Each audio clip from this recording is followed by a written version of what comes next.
Hey friends, once again, I'm Tabitha Lipkin with Ariane Cornell. Now Sunday, we had to scrub due to weather, but today we are back with you and ready to see New Glenn take to the skies. Yes, Tabitha. So today's launch window is going to open at 2:57 p.m. Eastern Time and conclude about 90 minutes later, plus or minus, at 4:25 p.m. Now right now, let's take you out to a live look at New Glenn on the pad at Launch Complex 36. Oh, rocket's looking beautiful. Stunning. Beautiful day to launch. A little bit different than our weather on Sunday when we tried.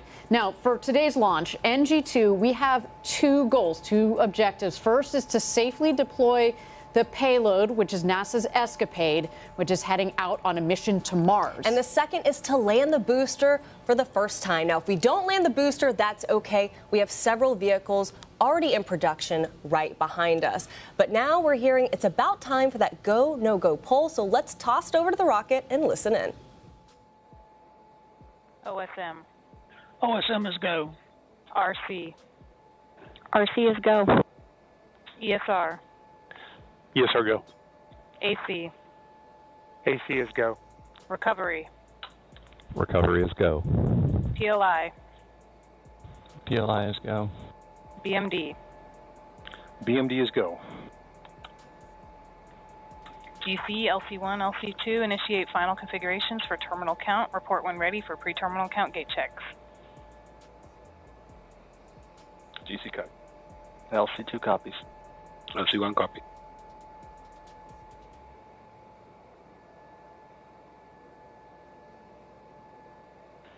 LC1 ready.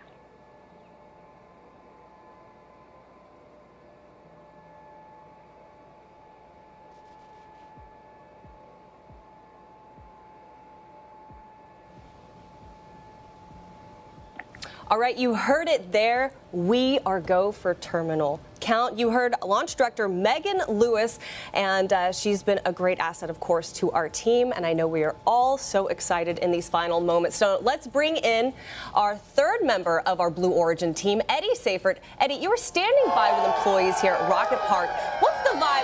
Oh, yeah, I can already hear what the vibe is at that viewing party. Hey, Tabitha, hey, Ariane. We're so here. We're so happy to be here. Rocket Park is go. NG2, NG2. That's right, NG2. That's I right. love Let's it. go Blue. Eddie, EscaPADE. what kind- EscaPADE. Yes, tell me. What kind of view do you have? Where's the rocket with respect to where you are right now? Rocket is downrange 9 miles. It's a clear, sunny day in Florida. We've got a great view, and we're very excited to be here. Oh, that is so great, Eddie. It's so great to see so many employees, just some of the 10,000 employees that are here at Blue Origin who worked on this rocket and worked for this moment. Now, Eddie, really quickly, I have to ask you, a big part of what we do here, and I'm sure a lot of the people behind you have worked on, are our engines. Can you share a little bit more about the engines that are going to be working hard today? Yeah, Tabitha, look. The upper stage, 2B3U's mega Delta V, mega performance. And the aft section, 7B4s, 3.85 million pounds of thrust, but we're going to be louder. You certainly are. And of course, Rocket Park is just one of our many locations. We've also got our crews, our Team Blue, down in Texas at Launch Site 1. We've got people out in Kent, and we've got people in DC, in Denver, in Los Angeles, all across the United States, and it is so great to have everyone together for today. So thank you so much, Eddie. And of course, engines, a big part of what we do here at Blue Origin. Yeah, absolutely. In fact, our Jackie Cortez got the chance to talk to Nick Robertson about how engines are the foundation of our operations at Blue. Nick, thanks for being here today. Tell us some of the big accomplishments and what are you looking forward to in the next year? Yeah, so one of our biggest goals this year was continuing to increase our production rate, both for our B4 engines, 3U engines and 7 engines. So we roughly doubled our production rate from last year. Wow. For B4, something like almost tripled it for B3U.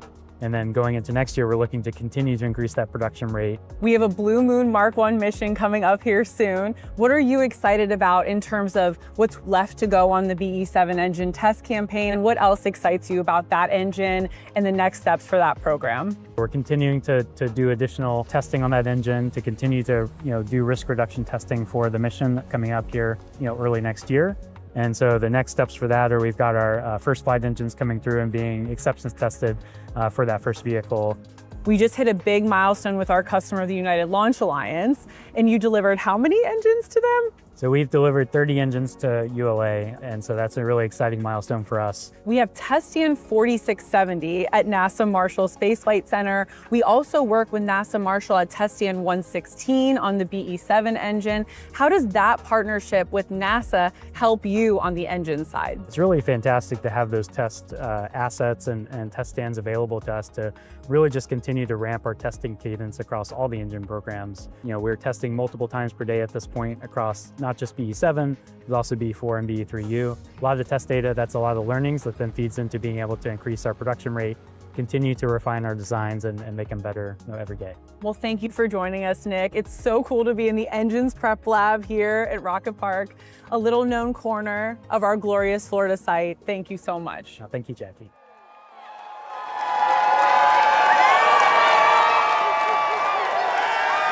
We've got Huntsville, Alabama. We've got Kent, Washington. We've got Van Horn, Texas. And of course, we have Rocket Park, Florida.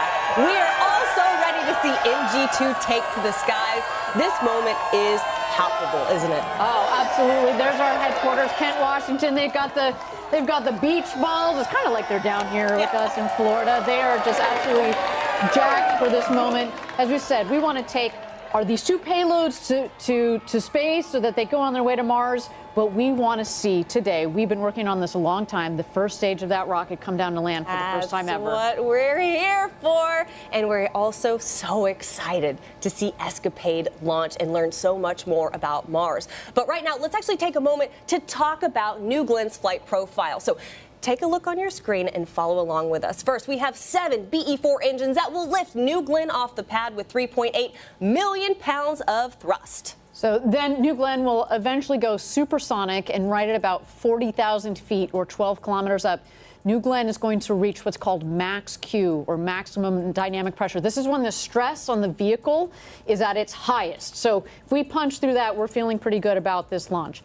At about 3 minutes into flight, the engines are going to turn off, marking the end of the boost phase, and the reusable first stage is going to begin its journey back to Earth. Right, the booster will reorient itself using the reaction control system. There will be a re-entry burn, and then the autonomous system will guide the booster back.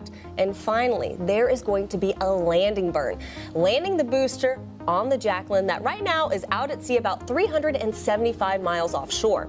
So that's the first stage, but separately, we've got the second stage that has separated, obviously, from the booster. At that point, the 2 BE-3Us, Blue Engine 3U, U for upper stage engines, are going to propel the payload into orbit. At about 400,000 feet or 120 kilometers up, the fairings, it's kind of like the shroud on the top of the rocket that's protecting the payloads, they're going to jettison off. They're going to fall off.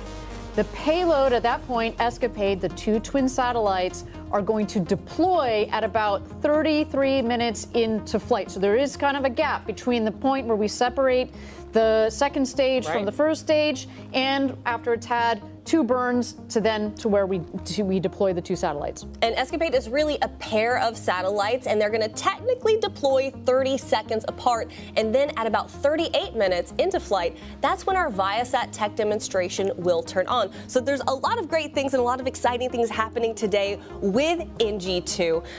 There it is on the pad, the booster so appropriately named, Never Tell Me the Odds. And Ariane, earlier, I kind of misspoke. I said we're ready for terminal count. I'm ready for terminal count. You're so excited. You're like, let's fast forward here. The energy is so good. That is coming up shortly at about the T-4 minute mark. But right now, we're at L-8 8 minutes and 45 seconds. And we know we have a lot of people who are looking to the skies today. And this is obviously one of my favorite parts of a rocket launch. It's actually watching the rocket launch. So let's dive into where you can see New Glenn across the skies. We've got a cool graphic that kind of explains where you'll be able to see it across the American Southeast. So within about 60 seconds of launch, New Glenn is going to be visible across all of the Space Coast. Oh, and then within a minute and a half, NG2 will be visible as far inland as Orlando. So anyone who's at any theme parks is going to be like, oh! There she goes. Yeah, that's right. So then within about 2 minutes, people on the west coast of Florida will be able to see our launch. And then right around 2.5 minutes, our friends in Georgia will be able to get a peek of NG2. And then 3 minutes in, viewers as far north as South Carolina is going to be able to make out our rocket. By the 4-minute mark, people in both southeast Alabama and southern North Carolina will be able to see NG2 in full view. And people who are really excited to see that, of course, are the people here at Rocket Park, our very own Eddie Seifert. He's out with our crew. They're pumped, they're hyped. They have the best view of the launch pad right here in Rocket Park. Eddie, I gotta know, what are people saying right now? How is it feeling out there? Well, there's two overall messages, Ariane, Tabitha. Number one, we're proud of the work we've done. Number two, this team here is grateful. They're grateful that we've been able to work here, that we've been able to work on this mission, that our families and our friends support us on this mission. And we're just excited to launch a rocket today, to get to Mars, and then to land GS1. And Eddie, you know, your nickname is Engine Eddie. Yep. Not a lot of people know. He actually helped lead the test stand for the BE4 engine down in West Texas. You want to talk a little bit about those beautiful BE4s that are going to be doing the ascent, but also the descent as we come in to land this booster for the first time ever?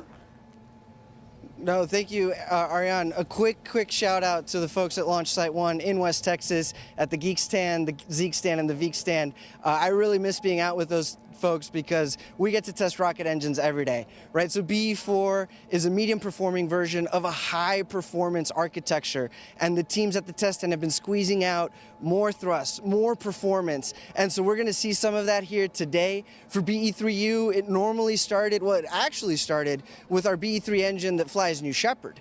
Then we upgraded it to 160,000 pounds of thrust. We actually flew it at 174,000 pounds of thrust for its first flight.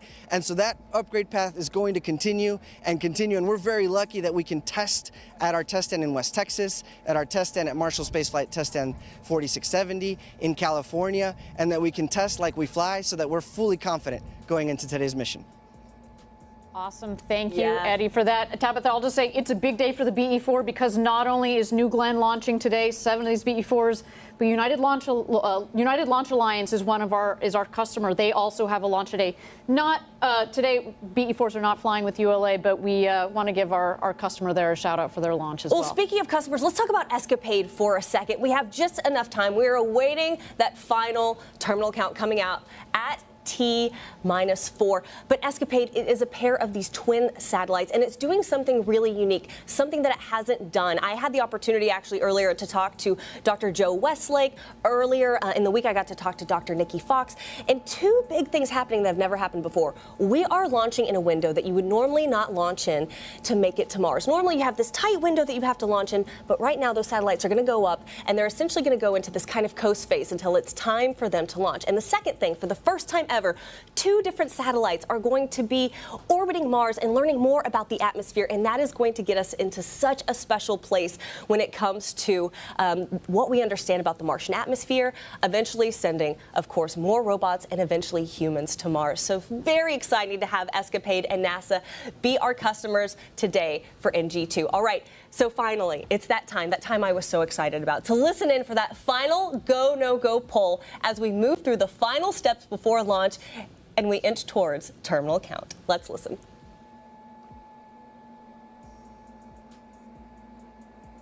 T-minus 359. TCS active. AFSA safety timer started. AFSS safety timer started.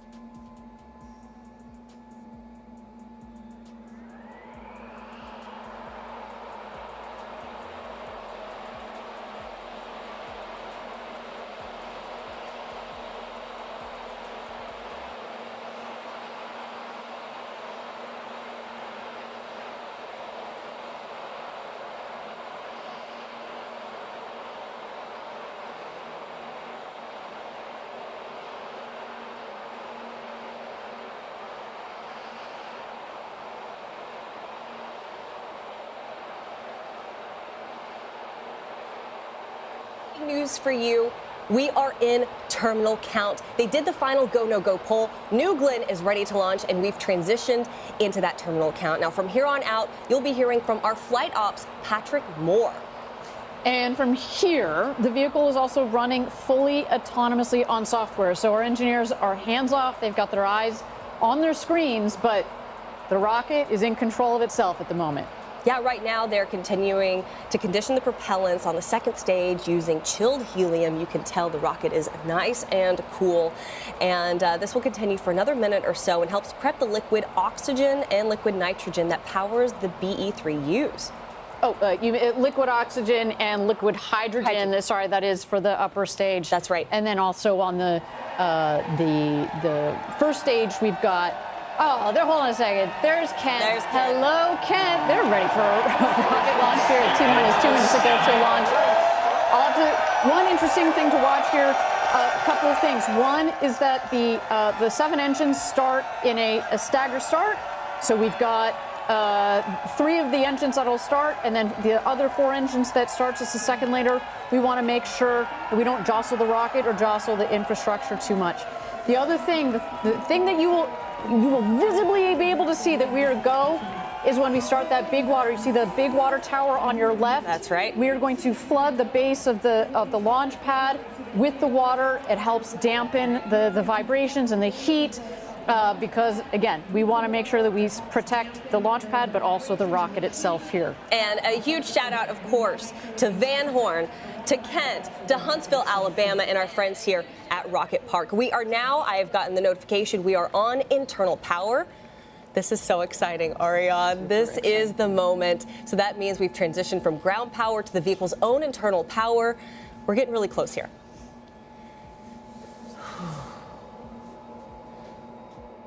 T-minus 1 minute. T-minus 60 seconds. Range green. AFSS flight enabled.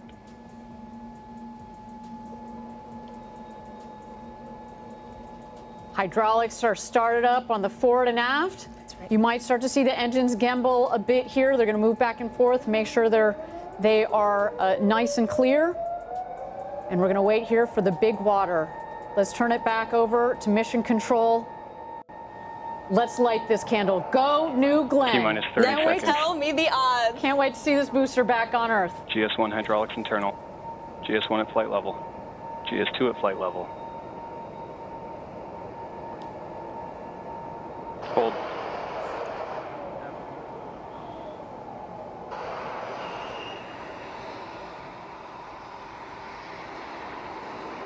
All right, as we've seen here, our team has decided to go into a hold at T-minus 20 seconds.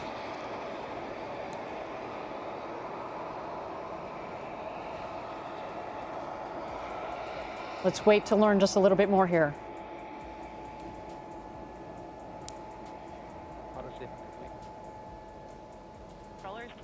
Auto safing complete.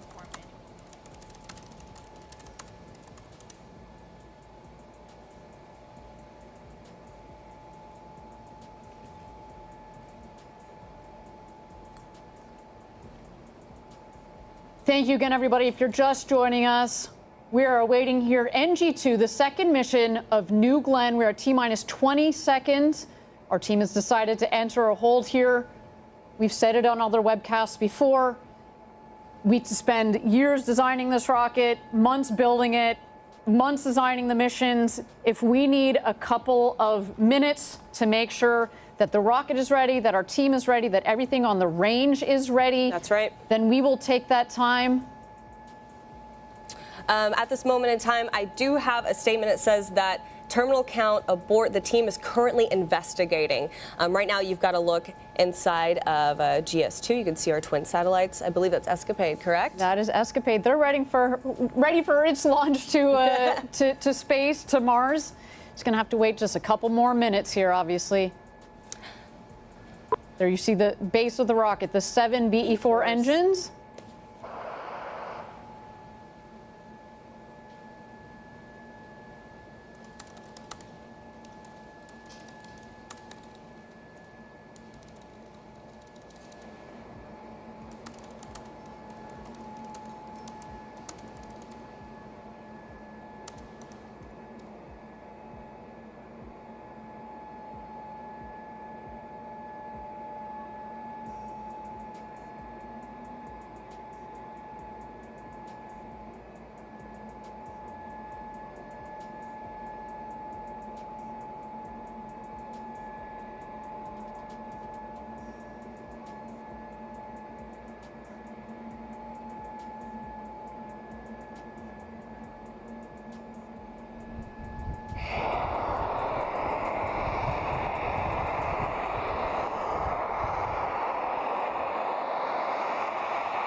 All right, if you're just joining us, this is NG2. We are at T-minus 20 seconds. We are currently in a hold because we had a terminal count abort. Our team, like I said, is currently investigating. So while everything is getting sorted out, we're going to toss it back over to NG2 on the pad and give you more information as it becomes available to us.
Welcome back, everyone. You are currently watching the webcast for NG2. Right now, our team is investigating, and we are expecting them to reset the clock. But in this moment, since we have a little bit of time, Ariane, I would like to take our focus and talk a little bit more about EscaPADE and how it's going to help scientists learn more about the atmosphere on Mars. Our friends over at NASA put together this great explainer on the importance of EscaPADE. Let's take a look. Mars. Once a warm, watery world with a thick atmosphere. Now, a cold, arid landscape with its atmosphere thinned out. What caused this transformation? And how could this environment affect future Mars explorers? NASA's new EscaPADE mission aims to find out. The Escape and Plasma Acceleration and Dynamics Explorers mission will help us understand Mars's climate history using 2 spacecraft in orbit for the first time. EscaPADE gives us what you might call a stereo perspective, 2 different vantage points simultaneously. This will allow us to really make measurements we've never made before. The mission is studying the planet's real-time response to the solar wind, a relentless flow of particles from the sun that have stripped away the Martian atmosphere. EscaPADE's twin spacecraft fly in 2 different formations to see how Mars responds to the solar wind in both time and space. The first formation allows EscaPADE to observe rapid changes in the Martian atmosphere caused by sudden variations in the solar wind. When we have 2 spacecraft crossing those regions in quick succession, we can monitor how those regions vary on timescales as short as 2 minutes up to 30 minutes. In the second formation, EscaPADE will study both the solar wind and the upper atmosphere of Mars simultaneously for the very first time. We'll have 1 spacecraft in the solar wind so we can measure what's coming in, and then 1 spacecraft closer to Mars. This will help us understand the cause and effect of what's happening when space weather comes to Mars. EscaPADE will also help us prepare to send human explorers to the Red Planet. For example, EscaPADE will give scientists more details about Mars's upper atmosphere that future astronauts will use to send radio and navigation signals around the planet. EscaPADE's work could also help keep future Mars explorers safe. The atmospheres can provide a shield that protect humans and other assets on the surface from things like solar radiation or intergalactic radiation. So it's important for us to understand how the atmosphere is changing. NASA's heliophysics fleet is looking at the sun's influence, and with EscaPADE, we'll now have multi-point measurements at Mars, which will help us have a more comprehensive picture of what's happening throughout the solar system.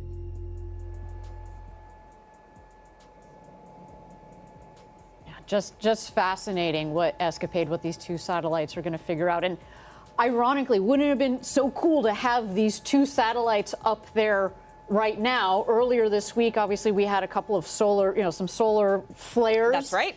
That came off of the sun, what we call coronal mass ejections, and it has just, we had to play it extra safe for our customers because it can, essentially, if you don't do it right, it can fry the electronics on the satellites, right? So if we had launched, and we were prepared to launch, if we had launched but then put the satellites up there and then it can't deploy its solar arrays, the computers don't turn on, you can't just go up there and pick up the satellite and repair them. Like, that's why those 2 beautiful satellites called Blue and Gold, after the UC Berkeley colors. So that is why we decided to take a little bit of time. But as I said, can you imagine what these 2 satellites would have been able to observe if they were already in, the Martian orbit? But for the future, they're going to be up there and taking plenty of data in to be able to do analyses, of course, for our friends at NASA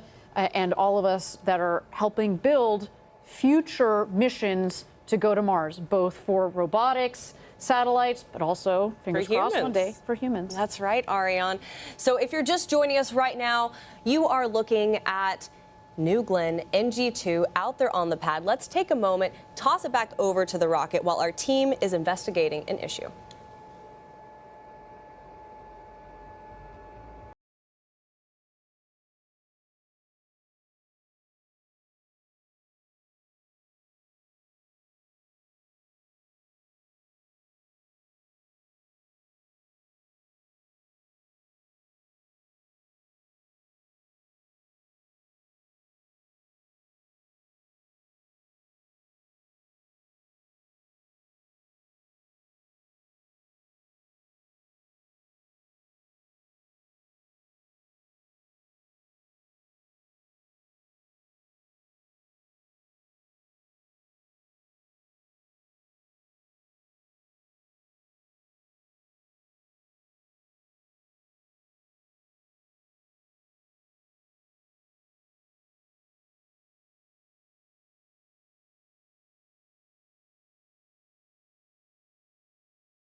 All right, welcome back, everyone. You are looking at NG2 out there on the pad.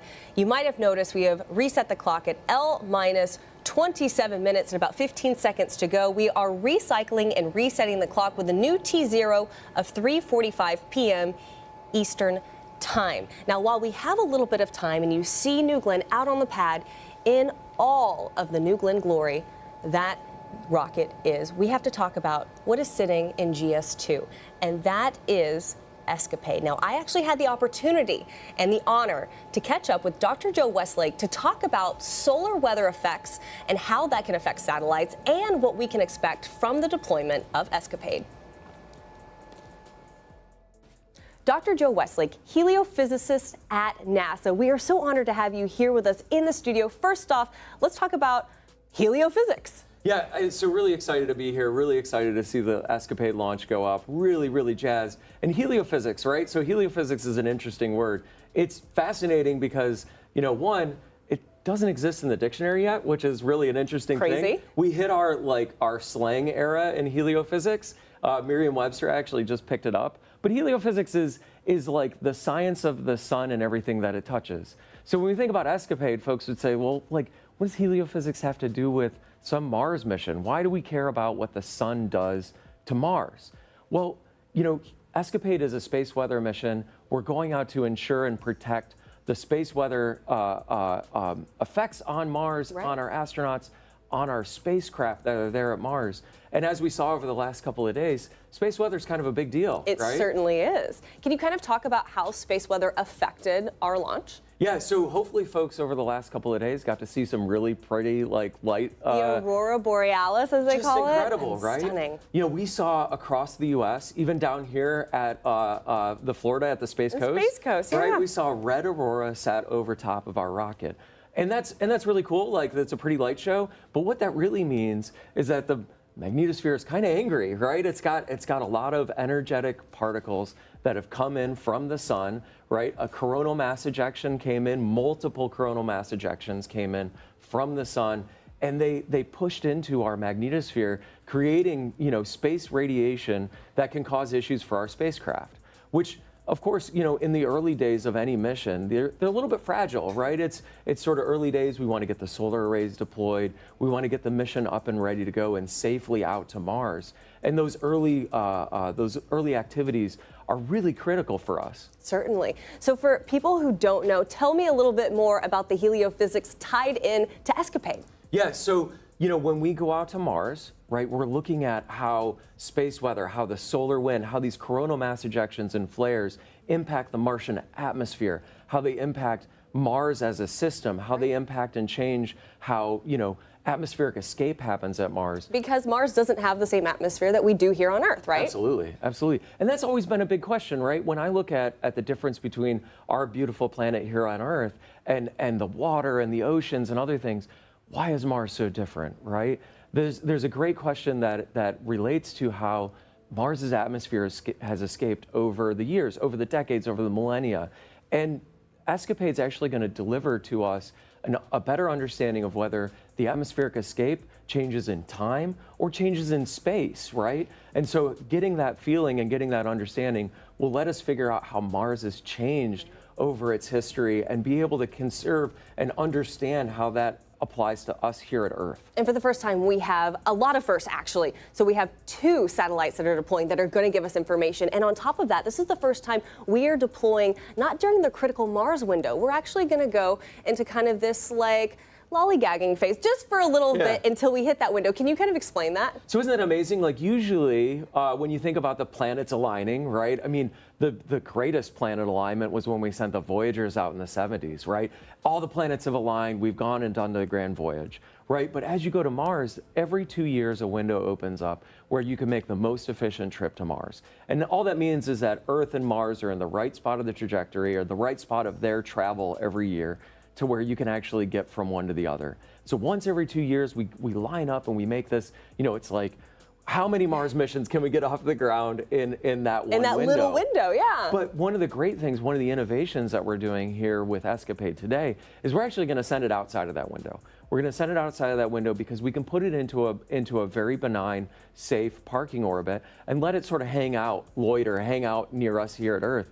So we can make some measurements about the space weather here around Earth, and we can prep for those spacecraft to then, with their own propulsion, get themselves out to Mars when that window opens. We always talk about how, you know, spacecraft are, frankly, the safest out in space, right? There aren't earthquakes or hurricanes or other things to worry about when they're out in space. And plus, we always love to have amazing data that come down from our spacecraft, almost no matter where they are. Certainly. And what's interesting is we're sitting here in 2025, but this mission is really going to take, I mean, it's 5 years when you also count all the way to when we're going to get the data that starts to come back, right? So 2025, around 2027 is when EscaPADE will actually be at Mars, and then it starts kind of being reoriented. Is that my understanding? Yeah, we have a couple of different orbit scenarios with EscaPADE because we have different questions, right? So one of the questions is, I want to be able to follow, have a leading following orientation of the two spacecraft, and I want to see how things are changing in time by doing that. But then we're also going to spread them out in longitude, so like east-west. And we're going to try and fly them somewhat side by side. But then we're going to ask questions that are like, okay, what's the inside the Martian atmosphere versus the outside? And there's a lot of dynamics and other things that we can do with these, you know, really two very capable spacecraft that we're sending out to Mars. And another cool thing about your job is you get to work with Dr. Nikki Fox. I was able to grab her into our webcast the other day. Yes. But today's a special day for her, right? Yeah, it's a really special day. So, you know, when we talk about having rockets and lighting candles and other things, you know, this is her birthday. So we get to light a candle today. I think it's going to be really amazing to be able to, Quite the birthday candle. Obviously, we're not going to blow it out until we get EscaPADE up and moving, but quite the candle, and it's amazing. Well, then let's send it off to Dr. Nikki Fox. Happy birthday, Dr. Fox, and go NG2. Yeah, excellent. Go New Glenn, go EscaPADE, and we're just so jazzed to be here. And we're so grateful to have you as a customer. Thank you so much. Thank you so much. Heliophysicist, who knew? Not in the dictionary, and he gave us so much good information, of course, on why we're affected by essentially that solar weather. So right now, you are looking at New Glenn on the pad as we await the launch of NG2, L- about 20 minutes. But let's take it back over to our very own Eddie Seifert, who is with employees right here at Rocket Park at the best spot to watch New Glenn take to the skies. Eddie, how are things over there? Hey Tabitha, hey Ariane, we are on top of the world. That's certainly what it feels like on this momentous occasion. And you know, I changed up the view a little bit. Behind me, you see Lunar Plant 1. That's our newest building at Rocket Park. Now, Rocket Park sits on 250 acres of what used to be an orange grove. That was pre-2016. Since 2016, we've added 2.5 million square feet of production space. And our newest building, it's building the lunar landers that are gonna help NASA and help Blue Origin return to the moon, this time to stay. And Eddie, I think we talked about this a little bit on our last webcast. That building behind you is massive. It's hard to tell because you're elevated yourself, but maybe you can talk a little bit to the scale of that building, as well as its location relative to other facilities here at Rocket Park.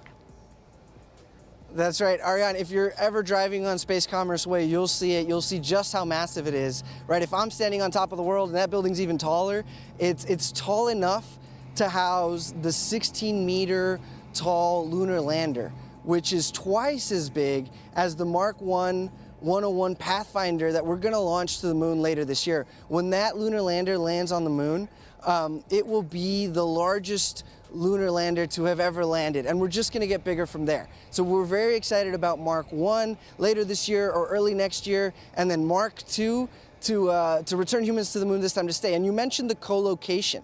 So the fact that we can be co-located with New Glenn means that we can encapsulate that very large lander in the very large New Glenn fairing here on site, and then we can drive it out to our integration facility to essentially place it on top of the New Glenn vehicle, much like we have EscaPADE today.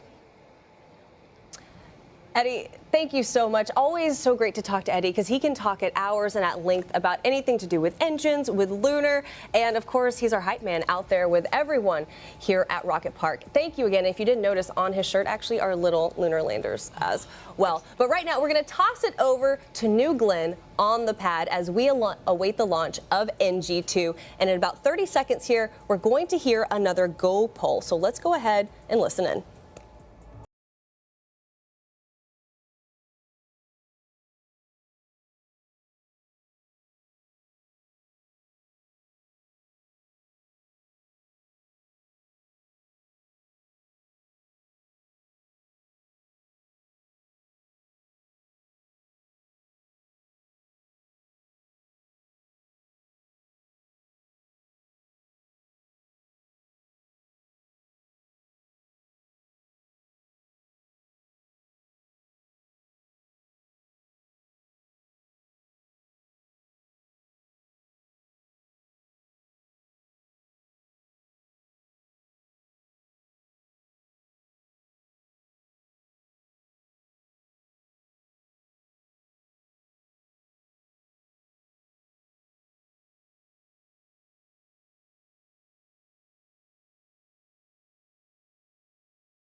Welcome back, everyone. You are currently watching NG2. Now, we are awaiting the go poll for terminal count.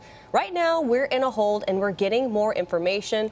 But do stay with us. Keep your eyes on that screen because New Glenn is out on the pad and looking absolutely fantastic.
All right, everyone, you have your eyes on New Glenn. This is NG2. We're at L- 18 minutes and about 40 seconds. Now, coming up at the 17-minute mark, we will have that poll for terminal count. But Ariane, right now, I want to talk about how incredible this rocket is, how unique this rocket is. Can you kind of walk through for our viewers what makes this vehicle so unique? Sure. So it's a two-stage vehicle. If you were able to tune in on Sunday, you saw a little bit of this explanation. But basically, when you talk about a two-stage vehicle, all that means, for those of you that are not rocket nerds like us, is that we're just stacking a rocket on top of a rocket. GS1, Glenn Stage 1, is the one on the bottom. It pushes Glenn Stage 2, the rocket on the top. And then on top of Glenn Stage 2, GS2, you see that shroud in there. That's the payload fairing. In the payload fairing today are payloads, NASA's EscaPADE, the 2 satellites. But what makes this rocket so special? We're going to land the first stage. The first stage is reusable. And what's cool about this first stage in particular is, we've had our New Shepard program, our suborbital program. We've learned so much from that rocket program. And there's actually some interesting similarities between the two, but also some differences. Up here, you see that we've put we call them now the forward fins at the top. Those help with the directional capability. New Shepard also has those. But this one, we also have the strakes. We want to be able to essentially fly this rocket back home and relight the engines. So it's a beautiful rocket. I cannot see it do its thing this first time in just a couple of minutes here. I know, and at L-17 minutes, let's listen in for that go poll for terminal count.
All right, guys, we have New Glenn on the pad, and the reason I have my computer in front of me is so I can tell you these great things. So we are go for terminal count. At L-15 minutes and 30 seconds, you are watching NG2 New Glenn on the pad, the booster so appropriately named Never Tell Me the Odds, Ariane, and a great day to fly. A beautiful day to fly. Looks a lot better than it did on Sunday. We were just constantly fighting the Florida weather down here. It would be sunny, and then it would be rainstorm, lightning, and then it would be sunny again. It was a lot going on. But today is a beautiful, beautiful day to fly. So as you mentioned, we're now at L-15 minutes to go from New Glenn's second launch. And Tabitha, you recently had the chance to chat with our CEO, Dave Limp, about NG2, today's mission, and what this mission means for science and for our company. Yeah, you can see Kent right there on your screen. Hey, guys, giving you lots of love right here from the desk. Also thinking about our guys in Huntsville, Alabama, Van Horn, Texas, and of course, right here in Rocket Park. Now, when I got to talk to Dave, not only did he share his message to the more than 10,000 employees here at Blue Origin, some of which you see on your screen, but also how important NG2 is to focus on for our customers. This is a really big moment for Blue Origin. Can you tell me how NG2 compares to NG1? Yeah, I think NG1 was obviously our first mission. There was lots to learn, and we did learn a lot, and unbelievably successful in that we made our goal, which was to get to orbit. This time we're going to be a little bit more ambitious, and we want to not only get to orbit, but we have our first paying customer this time with EscaPADE and get them off to Mars. That's the first part of our goal, and then the second part of the goal is to land the booster out on Jacqueline. And if we don't, we have more over here in the factory that we're building, but we're going to give it our best shot. Never Tell Me the Odds is pretty fitting for this booster. We are taking our second attempt at landing it for the first time. How are you going to feel if we land it? Well, I certainly will not channel my inner C-3PO. I will be very ecstatic. I will be on pins and needles up to that point, but it would be a huge achievement for the team and for Blue. I think that we have a good chance, but if we don't, like I said, we can build more, but I will be over the moon if it happens.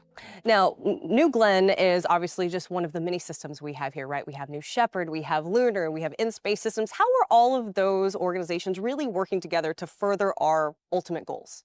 Yeah, I think each component of what we do has a piece of trying to get millions of people to work and live in space, and they all have their individual. But as it relates to this particular mission, a huge amount of people have put work into it. Obviously, our engines team in building both the engines for the booster, the BE-4s, and the BE-3Us for the upper stage. We also have a huge amount of work by the obviously New Glenn team building this vehicle, but also New Shepard has been a pathfinder. So all our avionics folks fly on New Shepard first so that we can get a sense of what's going on there and get a sense what it's like to have flight-ready hardware. And so it takes a whole team, and it's a very big cross-functional effort across Blue.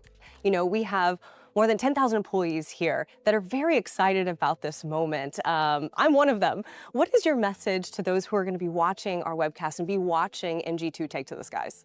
Well, I think everybody will be a little bit on pins and needles, I'm sure. But I would say that this is a culmination of a lot of work from a lot of teams. It's not the end point of our journey. Obviously, we have a lot more rockets to make and a lot more customers to make happy as we move forward.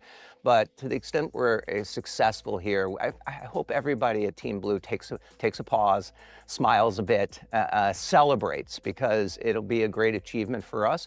And we'll take that deep breath, we'll sort of embrace the moment and then move on, because we have a lot of customers waiting for us to succeed. And there's nothing that makes you happier in business and in your life when you see the smile on customers' faces.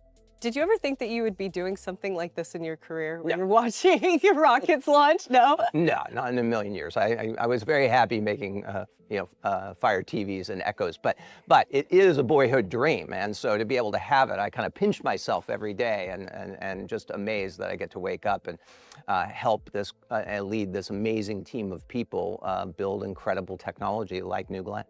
I mean, and in reference to that, one of the first things they ask you when you come onto Blue Origin is, what is your first memory of space? What is your first memory of space? Yeah, I have a lot of pictures. It turned out my third, fourth, and fifth birthday, I have these old Polaroids of the cake, and they all have rockets on it. I was enamored with rockets as a kid, and never took the path where I thought I'd be running a rocket or a rocket company, but it turns out that it was very early in my life that I had a lot of love for it. And we're so grateful to have you here at the helm. Dave, thank you so much for your time. Thanks. Appreciate it. Yeah. Obviously, so great to get to talk to Dave, especially when we're kind of on the edge of this historic moment. But like he said, no matter what happens today, we have lots of hardware behind us already in the works. And it's a great day for Blue Origin. And we're so proud of everyone who's been a part of Team Blue up until this point. Absolutely. And you can actually see the difference even between now, today and Sunday. They're getting ready to work on, looks like this one is going to be the next forward. We've got another forward. We've got another aft over here. So we've got a lot of rockets that are coming down the line. But we're just feeling pretty good about, cautiously optimistic. We know how difficult this is. I'm going to lose my mind if we land this booster today. But as we mentioned, we've got other hardware coming down the line. Yeah, and landing the booster, it's no easy undertaking. Now, our team, including myself, recently had the opportunity to spend a day at sea with our Jacqueline crew and learn more about the operation of landing and securing the booster. A live look at Jacqueline right there. Now, this is an operation and a moment that will change the course of Blue Origin history. Check it out. The Jacqueline is that landing platform vessel where New Glenn will come down, land, and we secure it and bring it back in. She's 380 foot long, 150 foot wide, and she's a self-propelled vessel. We are the recovery side of the operation. This is where GS1 is going to land, and actually that feather is a center point. We have to leave 4 days before launch. We check all our equipment, and we ensure that everything is working, everything is fully functional. We transit for 300 to 400 miles, depending on how far the landing location is. And once we get there, dynamic positioning allows the thrusters on board here will hold this in position within a range of about 10 feet. We'll have a couple small changes of Jacqueline's position. They're going to feed us new coordinates, right? So we might move 500 yards this direction, a little that way, but we're generally in the area. And right up to like 45 minutes or an hour before, that's our final position. When the booster lands, the ROV will come out. Once it's mated with the booster effectively, we'll start pumping high-pressure nitrogen into the booster, which will allow the detanking process to continue to make the booster inert and safe for us to operate around. These are the transit stands. These are what we actually use to secure GS1 to the deck. Each one of these units is individually controlled. We'll have 6 different operators operating them out under the vehicle, and then we're able to lock out the stands, which basically rigidizes GS1 to the LPV deck and allows us to bring it home. The complexity of what we do out here is pretty important because we operate in such an isolated environment. We're hundreds of miles offshore. We're relying on satellite communication. The one thing about working on the ocean and in the elements, we fight it. It never wants to work with you. The best you can do is just get along with it. I hope people understand how important reusability is to this program. Us being out here and allowing us to retrieve these vehicles and bring back and reuse them, we reduce the cost, we reduce pollution. My favorite part of being Team Blue is how everybody works together as a very cohesive group. This is really, really rewarding just to kind of see everyone marching together towards one successful landing operation.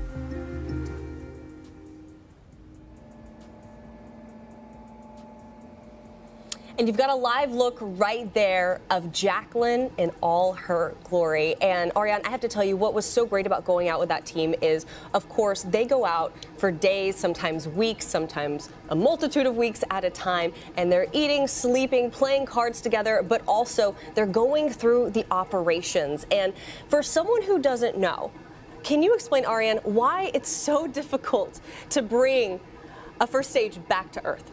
Well, let me just start with the basics. You have a 200-foot tall tower that has just been 120 kilometers up, and we're trying to hit a 150-foot by about 400-foot boat out there, and then the landing pad, as you see, is even smaller than that. Fun fact, the landing pad that you see there, the circle, is the same diameter as the landing pad for New Shepard. So to give you a sense, that's hard. So you've got this huge 200-foot tall tower that's coming in. We're going to slow it down with first a reentry burn, then we're going to do another burn to slow it down, and then we're just with 3 engines, then shut it down to just 1 engine. That's right. And we do have throttling capability on the first stage, and it'll come in for a nice soft landing, because if you think about it, it was full of fuel on the way up. When it comes down, it's essentially an empty fuel tank. So while it is heavy and very tall here, there's those engines right there. The 7 BE4 engines, and the center engine is the one that's going to be doing all the hard work as it comes in just in the last seconds there. And so you don't need as much power. We can pull back on the power for a nice soft landing. And when we do, it will be an extraordinary day. But we've talked about it. This is just the beginning. It really is. We will bring this rocket back, we'll refurbish it, we'll examine it. We've got all sorts of thoughts on what we're going to need to do to refurbish the vehicle. But our whole game plan, launch, land, repeat, is to be able to flip this rocket around and fly it again very shortly here. I should say with New Shepard, we landed the first time in November of 2015. And here we are 10 years later. And here we are, well, 10 years later, yeah, but it only took us about 2 months to flip around the first rocket that had ever gone to space and back. So we've got kind of same time scales that we're thinking here. It's not going to, we want to go fast on this. And if you're taking a look at your screen, you see New Glenn on the pad, and on the upper right-hand corner, you see L minus 4 minutes and about 6 seconds. That's going to change to a T minus any moment, and that is really when the vehicle itself is starting to run on its own. We're going to start being able to hear our mission ops, Patrick Moore. AFSS timer enabled.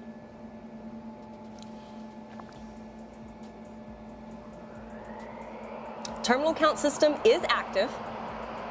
From here on out, the vehicle is running fully autonomously on software. Disengaged.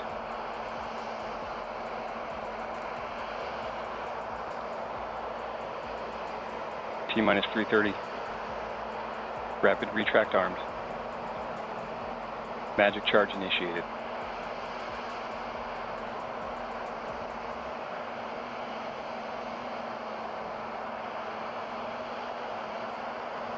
How exciting here. We're ticking down. In 3 minutes, we're going to launch this vehicle to space. We're going to put 2 satellites on their way to Mars, and we're going to try to land that booster for the first time. So exciting, and a big props to our launch control team that has managed to do a recycle on this vehicle. We want to fly today, Tabitha. Oh, there are the cheers, yes! The energy is palpable. Our launch director, Megan Lewis, she's in the control room now. I know this is an exciting moment from her. There we have employees from all across the United States. This is Huntsville, Alabama. Big shout out to our teams there. And of course, GS1 pre-press HQ, start. Kent Washington, we Kent see you. Washington. All right, rocket going through its last GS2 motions still here, pre-press start. making sure the tanks are pressurized to their proper flight levels. That's right.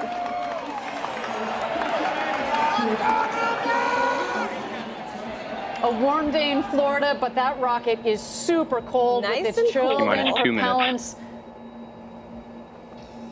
T-minus 2 minutes to go. LNG on the first stage, liquid hydrogen and liquid oxygen on the second stage. New Glenn looking beautiful. And there you go. Beachgoers with a great view. What makes this place so special down here on the Space Coast? A day on the beach, but you can sit there because our pad is so far south. A spectacular view for everybody here in Cocoa Beach. Now we've transitioned from ground power to the vehicle's own internal power. I mean, we are getting close. Aria, hold my hand. I'm getting really excited. There are those BE4s, 7 of them, ready to take New Glenn. 3.85 million pounds of thrust combined. 60 seconds. In just 60 Range seconds green, here, as AFSS mentioned flight before. enabled. We will light 4 of the engines, then 3 of the engines, just about a second or 2 off for a staggered start. You'll see the big water deluge, and that's when you know that it's game on. I love hearing all those sounds. You hear the power up. You certainly do. And with that, you'll see that water any second now. Let's turn it over to launch control. Let's go, New Glenn. GS1 hydraulics internal. Never tell me the GS1 at flight odds. level. GS2 at flight level.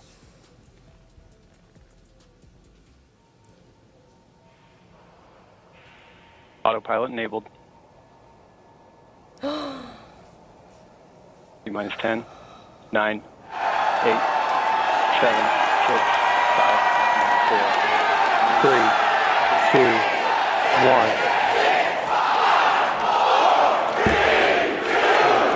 Lift up detected. First motion.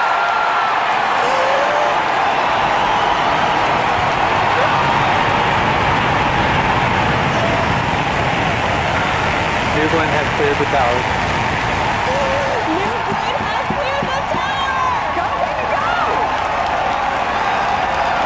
Pushing 7 good engines. 30 seconds into flight. Engine operating parameters continue with good at full thrust. Body rate response to anomaly. 40 seconds in.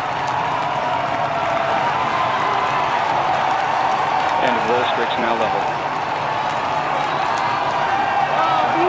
50 seconds into flight. Continue to see good engine operating parameters. All set for A clean burn. We're coming up here on max Q, maximum dynamic pressure. This is the hardest point on the vehicle when it comes to the pressures and the speed. We want to see this rocket punch through that max Q. Seeing Let's good stand TVC by. control, good MR control. 1 minute, 15 seconds in.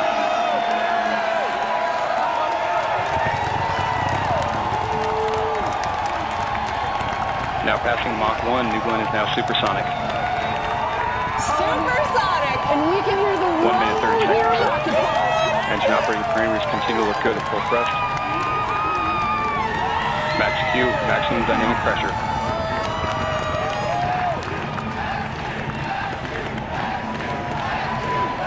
1 minute, 45 seconds in.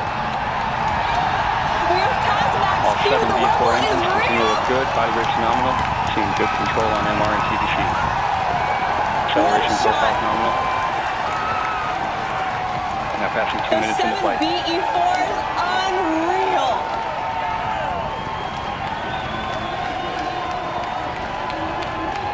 One minute remaining in boost phase. All right, 1 minute remaining in boost phase. You heard our team say. Then we'll hit MECO, main engine cutoff. That's going to lead to a sequence of events. We will separate the first stage from the second, and that's when the first stage is going to begin its journey back home. We're going to see if we can land the booster separately. Of course, we will get the second stage off and going with the NASA EscaPADE satellites on board on their way to Mars. Trajectory continues to look good, seeing good data quality coming down from the vehicle. Body rate response Great to hear that. Good data quality. All 7 engines continue Looking to look nominal. Next up, MECO, which is main engine cutoff.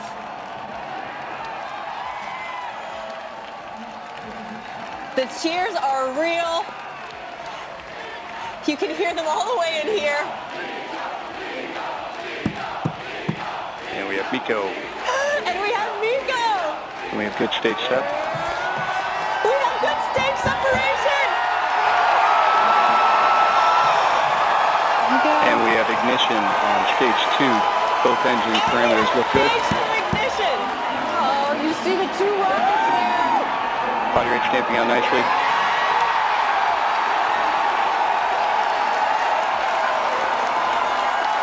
Both B3U engines look good at high thrust set point. Body rate responses look good. 3 minutes, 43 seconds into flight. Great shot. Look at that view.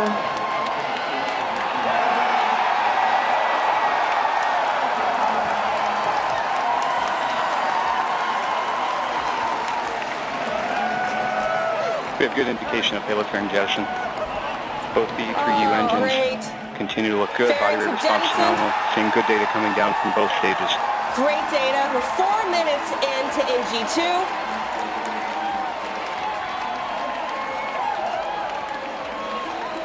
And you saw the spectacular view look good. Down from our GS2. Continue to look good. This is a 9.5 minute burn for GS2. 4 minutes, 25 seconds into flight.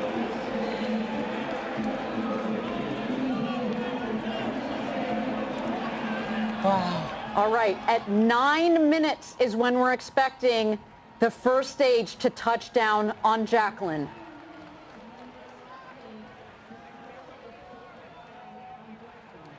Approximately 2 minutes remaining in the GS1 coast.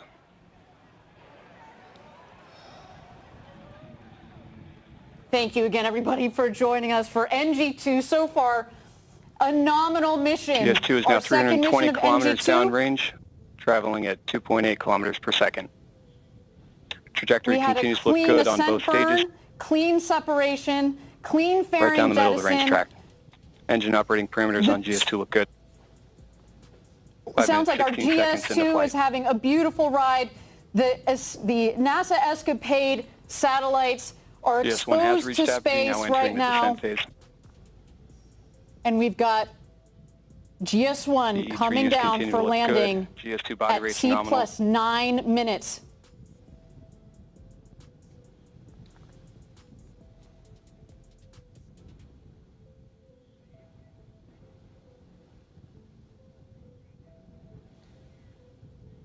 One minute remaining in the GS1 coast. Continue to see good data coming down from both GS1 and GS2. Body rates on both stages look good. The E3U engines look good. Everything looking good, looking nominal. Seeing good TVC And and Ari, MR on this control moment on coming up GS2. is an important one. Trajectory It is. continues to look good. We're going to relight the BE4 engines for the re-entry Body rates burn. snowing out on GS1. The exo turn is complete. There you go. It's about 300,000 feet, less than 100 6 minutes, kilometers 30 up there, seconds into coming flight. in for a landing on the Jacqueline, 375 miles offshore, waiting for the first time to land And Blue standing by for Origin's GS1 New Glenn ignition booster shortly. on the Jacqueline.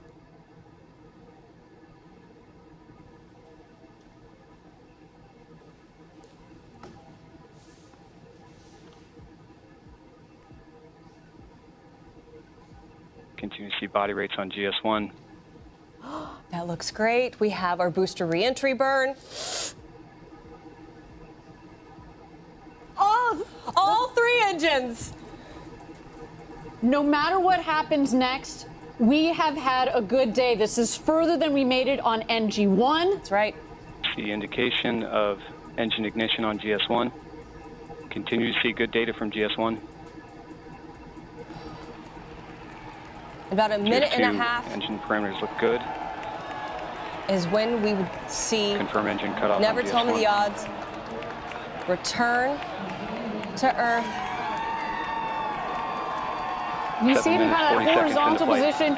We've got the strakes on the base of the booster, which give it lift. So we can basically fly this booster. Of course, we're using the forward fins as well, plus some of our reaction control system to, as well as the gimbling on the beaten forward engines to turn the rocket accordingly. On here, it starts to tilt down. GS1 now halfway 1 in its minute to planned go. burn. GS1 system, Less than GS2 systems 40,000 continue to look feet. good.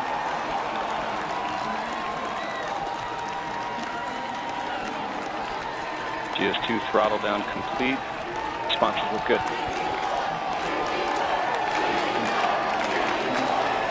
8 minutes, 20 seconds from the flight.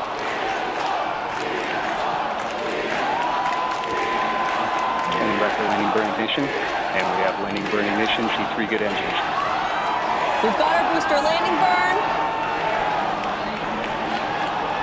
Engine control looks good. Of course, those clouds are there. 8 minutes, 43 seconds. Legs deployed.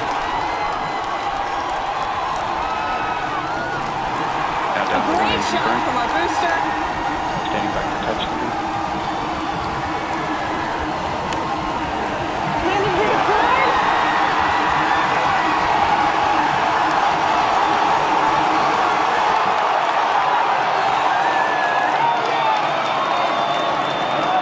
Standing by for touchdown.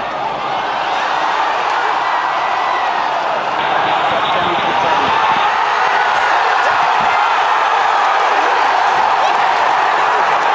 GS2 continuing through its burn. System looks good. Rocket up full time.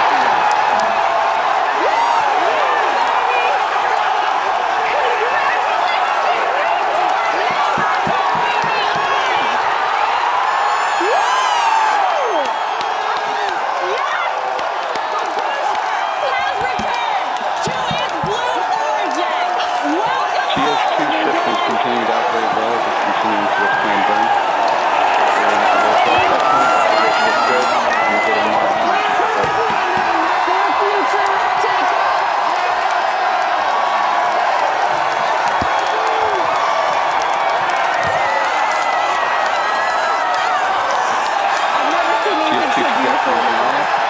right down the middle of the range track. 10 minutes, 15 seconds.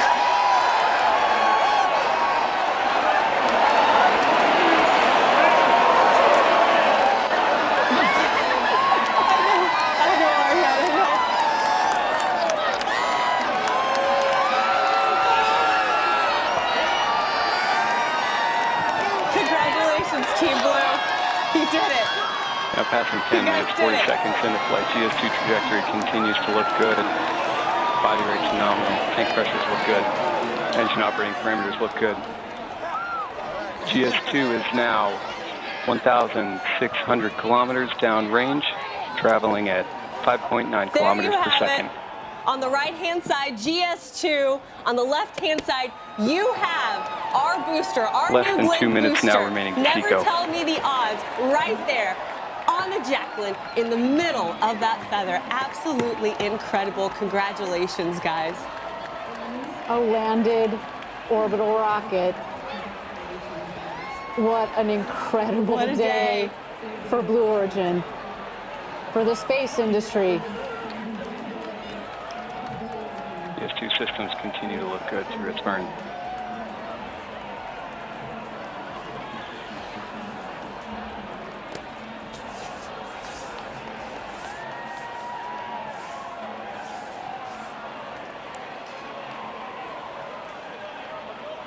I'm speechless, which is rare for me.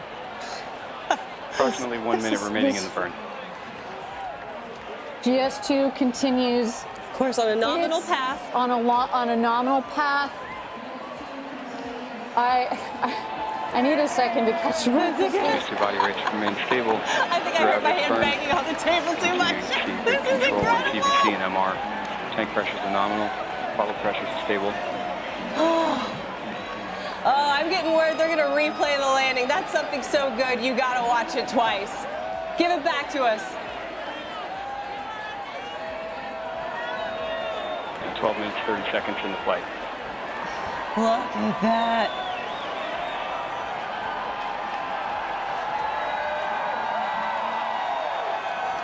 Beautiful. Standing by for Chico 1 shortly. Landing Perfect. of the first stage of New Glenn with the one central BE4. Let's wait here for our second stage. It's going to cut off its engine. It's done its first burn. And we have Seco GS2 engine cutoff. Seco 1. Yeah. Seco 1 is confirmed. GS2 right down the track. Damping out nice. Currently in the coast phase. We have one for two so far on our two objectives for our second mission of New Glenn. We have landed the booster for the first time ever. And next up, in about 20 minutes here, we are going to separate the blue and gold satellites of NASA's EscaPADE mission. Of course, the most important thing of any launch is making sure you get your payloads where they need to go. And there's our team in Ken. Hey guys, that's right. Oh, I see the celebration. Huntsville, thank you. Thank you for those beautiful engines.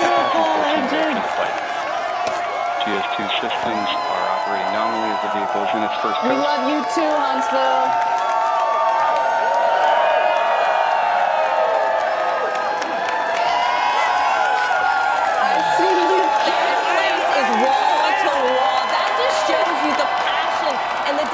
Of every single person that works here at Blue Origin. And Eddie, you're with our friends here at Rocket Park. Hey, give it to us. What's going on? Next At this time in flight, GS2 is now 3,020 kilometers That's what downrange, everybody's saying back here. 7.9 Guys, kilometers per what a second. day, what a momentous occasion, an incredible opportunity to witness live. Eddie, I'm going to be honest with you. It's so loud around you. They're chanting so loud, and rightfully so. I'm having a hard time hearing you. But you got to tell me, what is this moment like for you, Eddie? You've been here a long time. You've seen the New Shepard booster land for the first time, and now you're watching New Glenn. 10 minutes remaining in the coast. Yeah, this one was way better. Just incredible to watch. We're just here, launch, land, repeat. It starts today. Launch, land, repeat. I love it, Eddie. And I believe we also have some video, of course, of the celebrations happening all throughout Rocket Park, in every corner of what is going on in this building. Here's a moment. And of course, that's mission control, launch control. Where is it? You know you're going to see it when they do it. There it is. Oh, in the middle there, you see Jeff Bezos, Jordan Charles, the head of our New Glenn program, Dave Limp. Celebrations all around. And there you have it. Let's show it to you one more time. 15 minutes Our New Glenn booster out on the Jacqueline. From GS2 Oh, I can't wait till she comes home. I have never seen anything more beautiful. Not since the first landing of New Shepard in November of 2015. My goodness, we are almost 10 years almost later. Exactly 10 years apart to land our booster. Just incredible. And now we're watching here. We've got a map here on the left. That's our stage one that, of course, made this beautiful landing on the Jacqueline, 375 miles off the coast. And what you're seeing there in the center of your screen, GS2 with NASA's EscaPADE satellites on board. We're waiting. We have about another 16, 17 minutes until we deploy the two satellites. That's right. First the blue, then 30 seconds later, the gold to give them some space. And then about 5 minutes after that, we also have what we call a hosted payload on board, a Viasat radio tech demonstrator on board that we will also power on. But right now, all 3 payloads are exposed to space and are on a beautiful flight, a completely nominal flight. That's right. So far on its way to space and waiting for deployment here. And at 17 minutes into flight, landing the booster, of course, was a historic moment for us here at Blue Origin. But the show isn't over. Still tracking, of course, deployment of EscaPADE. And here's some of the milestones we want you to be aware of over the next 20-ish minutes. All right, at the T+25 minute, the second stage engine will ignite. At T26:44, we're going to have SECO-2, which is that second stage engine cutoff. And then, of course, at the T+33 minute mark, and that's when we finally get to see EscaPADE deployed. They're going to deploy and separate at about 30 seconds apart. First blue separation and then gold separation. And finally, as you mentioned, Ariane, we will have at about T+38 minutes that Viasat tech demonstration will turn on. But we have got one accomplishment under our belt, and as we await the second one with our mission today, I got the chance to actually catch up with Dr. Shannon Curry. Now, she's a project scientist on EscaPADE, and she explains how long it took to get to this point with EscaPADE and what this moment means for their missions. Approximately 6.5 minutes remaining in the coast. Those 2 body rates have remained stable throughout the coast and continue to see good data coming down from the vehicle. Trajectory is nominal.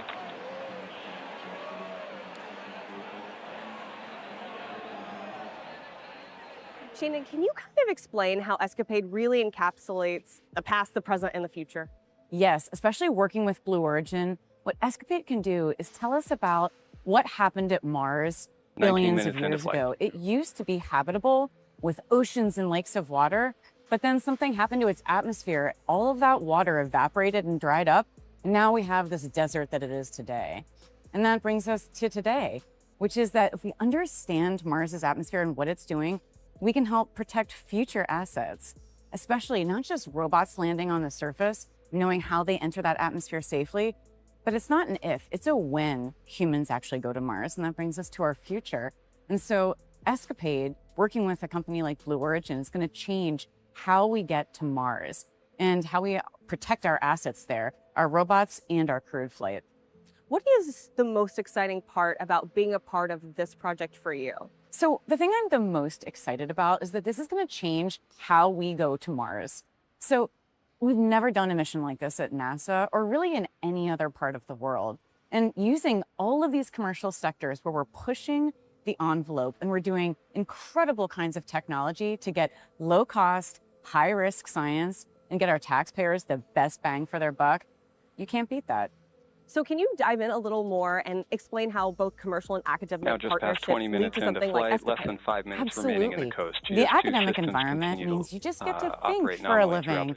You get to think of these ideas, and this is where the theory comes in. But then the commercial partnerships, these are the experiments. And we are now these are the seeing people tank who make pressures it happen. increasing They in make all of preparation our for the next burn. dreams in academia, all of our dreams at And good system universities response. happen. And NASA then enables that. So you have this like perfect 3 points of this like pyramid to do incredible and great things at places like Mars. How long has this project been underway? I mean, when did the first idea for EscaPADE come about, bringing it to today? Rob and I started thinking about this mission back in 2016 and 2017, and it took years of planning and years of iteration until we found the right partners, we found the right spacecraft, we found the right rocket, and here we are today. So we are coming up on 10 years in the making to make this happen. So 10 years in the making to get us to the point of launch. And then once it launches, you have another, let's see, we're in 2025, 2026, 2027, 2028, 2029, another 5-ish years of getting the data before you get the data and then processing that. 5 years of science to me sounds like heaven. So I think for some folks waiting is hard, but for the science team, we are ecstatic. We will take every single bit of data that we can get. And again, with working with our partners, being able to get all of that data and enabling this incredible opportunity to explore not just Mars, but actually the entire trajectory there, that's science waiting to happen. What is your message to all the collaborators who've had hands on EscaPADE at this moment in time as you're kind of just waiting for it to deploy? To all of our collaborators, 3 minutes remaining to thank you engine from the ignition. bottom of my heart. We're so excited. We can't wait to work with you, and we're going to totally change how we do things at Mars. As we get ready for launch, my final thoughts are go EscaPADE, go Blue, and we're so happy to be here. And we're so grateful to have you on the team. Thank you. Thank you so much. Yeah.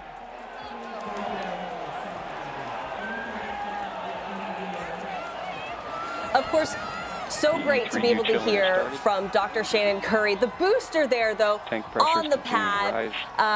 It is a moment we are still kind of taking in and processing. Ariane, you and I. Buzzing. I'm excited. Speechless. I'm trembling. My jaw is still on the desk here. An incredible day. The star there. Right. The second booster of New Glenn. The stars, all more than 10,000 employees here at Blue Origin. If you guys aren't as in shock as I am, this team has done an incredible job. Absolutely. In the years, in the months leading up to this, in the minutes. There they are. There's the team. That's Kent, Washington, our headquarters. Wall-to-wall people, by the way. To see our launch control recycle like that, to see the team flip around the rocket from a valiant attempt on Sunday, dealing with solar weather that we haven't seen in years. Working closely with our customers, especially with NASA. Thank you for your patience. And there's Huntsville, Alabama. Just an incredible, the epitome of teamwork all the way along to this moment to see New Glenn land. The odds. Under 1 minute. And if you didn't know, that is what we have named this booster. It has been 10 years, as you said, Ariane, almost to the day. Almost to the day. Since we landed the New Shepard booster. And here we are in this incredible moment. And today, you and I talked about this earlier. Today felt like the day. We walked in, and this was it. It felt right. It felt right. I'll tell you, Tabitha, I was there for the New Shepard's first landing. And it was a much different. It was a much different Blue Origin. We had a couple hundred people. There were about a dozen or so of us off this back wooden porch with the radio, listening to launch control call the shots as we saw the New Shepard rocket come down a couple miles downrange with our naked eye. Right. And you lose New Shepard over to the horizon, but you saw this billow of dust, and we heard touchdown, and it was this same roar, this elation. But today, as Eddie said, it feels so similar, but it also feels so different in the sense that pressures look good. Getting this rocket to space and to be able to reuse this booster is opening a new chapter for Blue Origin. It's opening a new chapter for the space industry. It's opening a new chapter for space as whole, as not just domestically but internationally, to have more rockets that can be reusable, to have competition on the market, to bring down the cost of accessing space so that our customers, whether it's NASA, whether it's our friends at Amazon Kuiper that have signed up, whether it's Viasat, we want to be able to share this with the world. And as our founder, Jeff Bezos, has said, you know, there's so many organizations that want to go up and access space and use those assets. And he, as an investor, he's seen so many companies that have come to him and said, well, that's nice, but all of these organizations die on the vine unless you can reduce the cost of accessing space. And by having another reusable orbital rocket to be able to do that is huge. I cannot wait to see what this rocket looks like when we bring her back into port in just a couple of days, bring her back to our integration facility and get a look at this beautiful rocket. What a day. And as we take a look at GS2, right now we are approaching SECO 2, which is second engine cutoff.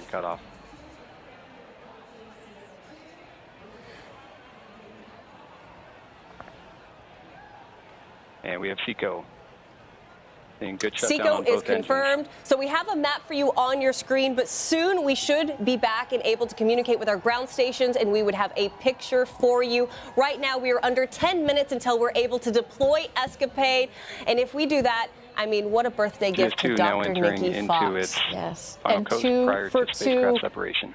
So far, I'm so glad we had a shot of our Huntsville, Alabama team. They have built beautiful engines, the 7 BE4 engines that performed so wonderfully on the first stage. And now, as we have heard, the 2 BE3U engines up in space had 2 clean burns, giving the EscaPADE satellites a wonderful ride to where they need to go, setting them up on their trajectory to make it to Mars. And you know what? While we wait for this epic moment coming up with EscaPADE, let's send it back over to Eddie Seifert with our crew here at Rocket Park. Eddie, I know the celebrations have already started, but of course, the show isn't over. We are awaiting the deployment of EscaPADE. How are you feeling? How are they feeling? All operating nominally. Is everyone I know pretty excited about making mission number 1 check and mission number 2 coming up? Tabitha, Ariane, I don't know where to start. First off, it was pandemonium here, and just a feeling of utmost pride and gratitude that we got to witness that. I had to step back because the party's ongoing. I can see it with my eyes. It's just years of hard work. You know, there was chants while we were doing the last session, and it was next stop moon. This is the beginning. Today is day 1. You know, at Blue Origin we say gradatum ferociter. This was a ferocious step. Yeah, that's to put it lightly, a ferocious step. I think I was screaming and banging on the desk.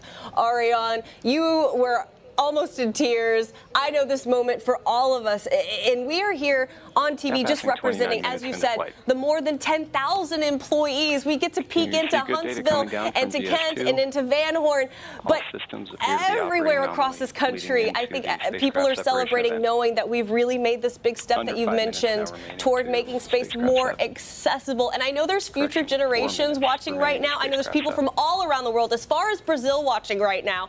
And those individuals have to know that we are setting up the future. That's the only way I know how to put it. We are setting up the future. Today was a monumental step for that. Well, you see, future generations. I actually got a photo from my husband who has my babies propped up and watching this. And I'll tell you, my 3-year-old, she just thinks that our rocket launches and lands. Oh yeah, that's all she's ever known. That's all she has ever known. So to be able to show her this live, now passing 30 minutes into I'm flight. super proud of being part of this team. I always have, and today is an extraordinary highlight. Eddie, you've been here along with me for 11 years. How do you feel? Well, no, congratulations. I mean, as you were talking about earlier, how we were sitting in the back porch of Mission Control in West Texas 10 years ago, almost to the day, and how far you've come. You know, your girls are looking at you. That's your rocket that landed today. That's all our rockets, but a special congratulations our rocket, to you. that's right. No, there's so many reflections that, go ahead. Oh, I was just going to say, you're right. You know, it's our rocket. It's such something that just brings our team together.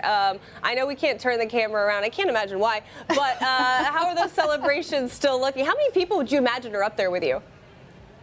Well, we were 500 plus strong, more or less, throughout the whole party, and the energy never abated through the first go-no-go poll for terminal count, up to the first 20-second countdown, and in the recycle, the spirits were high. Eddie, the spirits are high, and they're going to continue. I can't wait to talk to you after this webcast, give you a high five, but you're looking at a live look. This is EscaPADE in space, the twin spacecrafts that will be heading to Mars in 2027. For the first time ever, 2 spacecrafts at the same time are going to be studying the red planet. And also, for the first time ever, we're able to send this in kind of this in-between period. We didn't have to hit that exact Mars window because they're going to make their way to Mars on the right trajectory right? And this is something completely unique for NASA and for us here at Blue Origin. Again, there's a live look at the Jacqueline, the booster. So aptly named. Never tell me the odds. Sitting so perfectly on that feather, unlike anything we've ever seen. And in the next minute here, you are going to see those payloads deploy. What a moment. Hopefully we'll get that live shot again. We had what's called an ESPA ring that's on top of the payload adapter, and they are on the payload ring, the ESPA ring laterally. So first the blue satellite's going to deploy. 30 seconds later, the gold will deploy, and then we also have the Viasat tech demonstrator at 38 minutes into launch that will also turn on.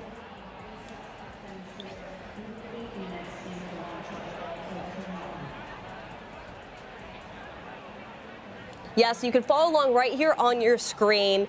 The telemetry there at the bottom. In the next 40 seconds, that is the moment where mission objective number 2 will hopefully be coming to fruition. Coming up on 33 minutes into flight. We're standing by for spacecraft 1 SEP shortly. Vehicle body rates are remaining stable, leading into the separation event.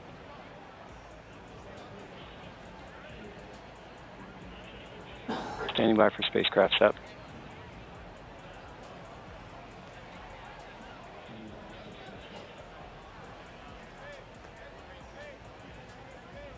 And we have good indication of EscaPADE Blue spacecraft separation. We do have payload separation confirmed. Go Blue. Second payload coming up, as we mentioned. Just about a couple of seconds more here.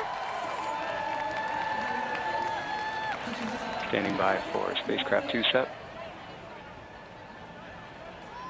Oh, beautiful live shot from over 700 miles gold in space. Confirmed. And gold has separated. Congratulations, EscaPADE. Both blue and gold have successfully deployed. We have successfully landed the booster, and we have successfully deployed both the blue and gold satellites for EscaPADE. 2 for 2. There goes our robotic vehicle that is securing the GS1 onto the Jacqueline. That's right. Absolutely spectacular. EscaPADE, you are headed to Mars.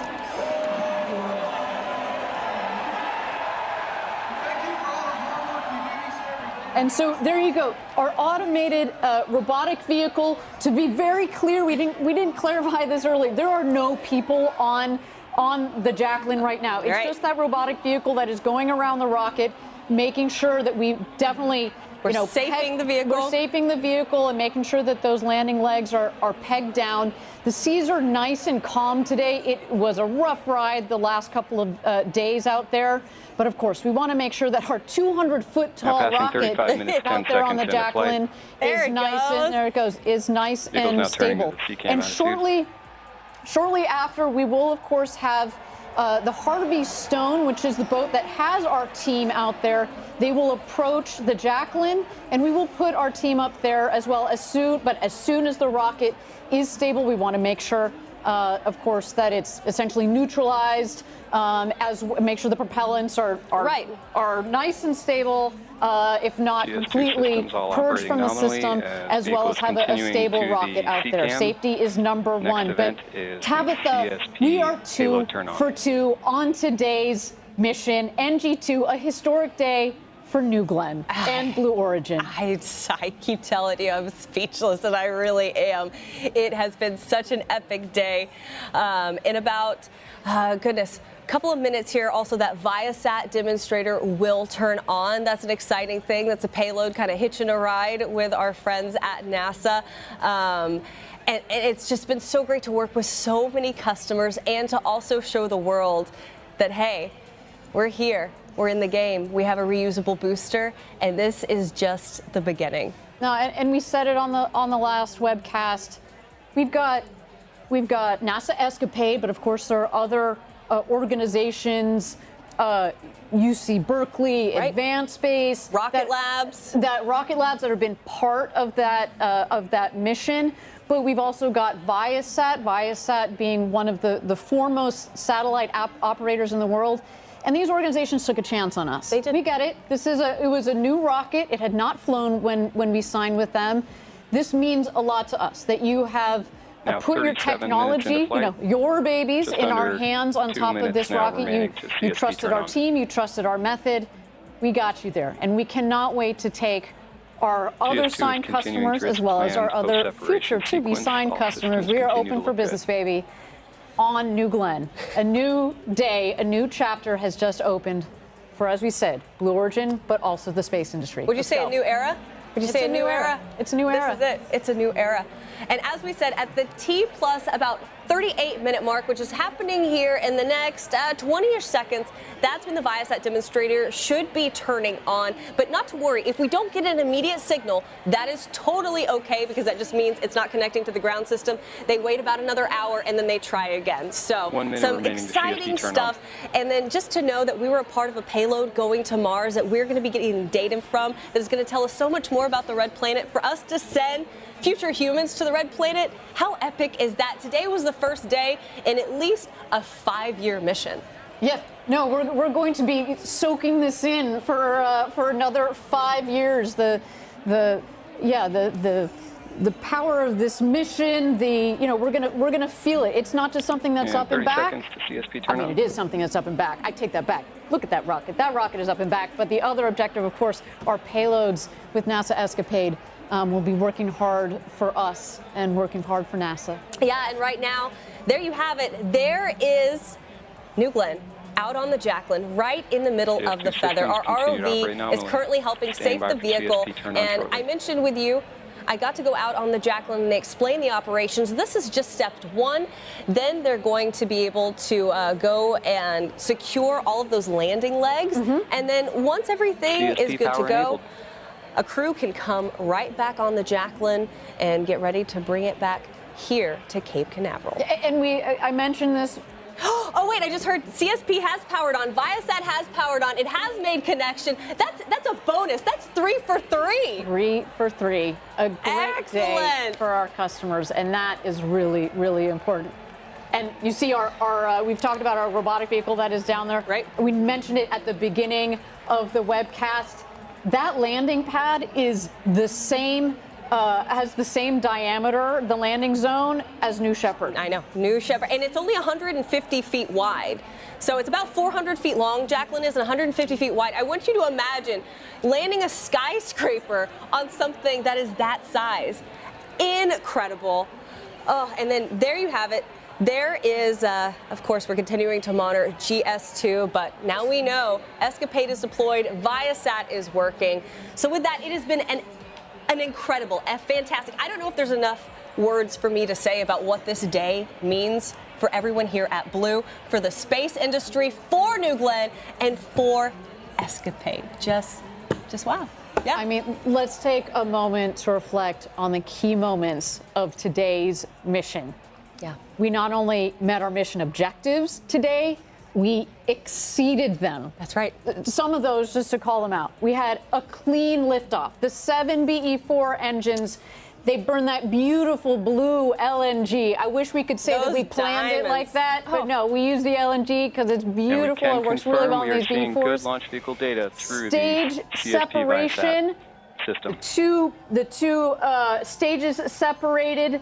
We then had the second stage that made a nice clean burn to get our payloads into orbit. We safely delivered the payloads. And then, of course, we had the first booster landing ever of New Glenn. Oh, what happened? Did something happen today? Yeah, we had. There's Subscribe that to our thing that YouTube happened. channel and turn on the notification bell. Came back for the first time ever. Space Googlevesaire YouTube channel.